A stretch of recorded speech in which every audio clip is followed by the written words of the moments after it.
এক যুগ পরও অজানা সাংবাদিক দম্পতি সাগর সারোয়ার ও মেহেরুন রুনি হত্যার কারণ। তদন্ত প্রতিবেদন জমা দেওয়ার সময় পিছিয়েছে ১১০ বার।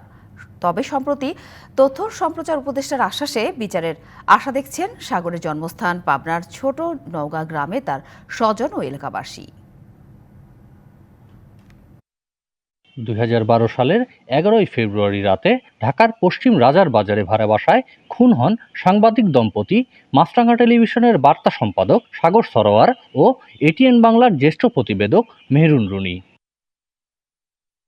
এতদিনেও শেষ হয়নি আলোচিত এই হত্যা মামলার তদন্ত।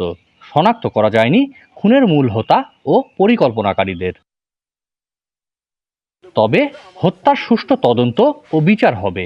সম্প্রতি তথ্য ও সম্প্রচার উপদেষ্টা নাহিদ ইসলামের এমন আশ্বাসে আশায় বুক বেঁধেছেন সাগর সরোয়ারের স্বজন ও গ্রামবাসী। তো ভাই আপন স্বাস্থ্য ভাই ঢাকা চলে গেল, ঢাকা যার সাংবাদিক হলো, তারপরে তার মারিয়ে ফেলালো।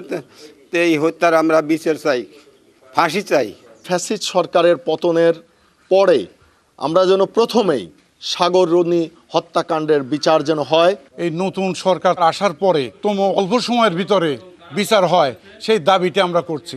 সাগর রুনির পাশাপাশি দেশের সকল সাংবাদিক নির্যাতন ও হত্যার সঠিক বিচার হবে, এমনটাই প্রত্যাশা পাবনার সাংবাদিকদের।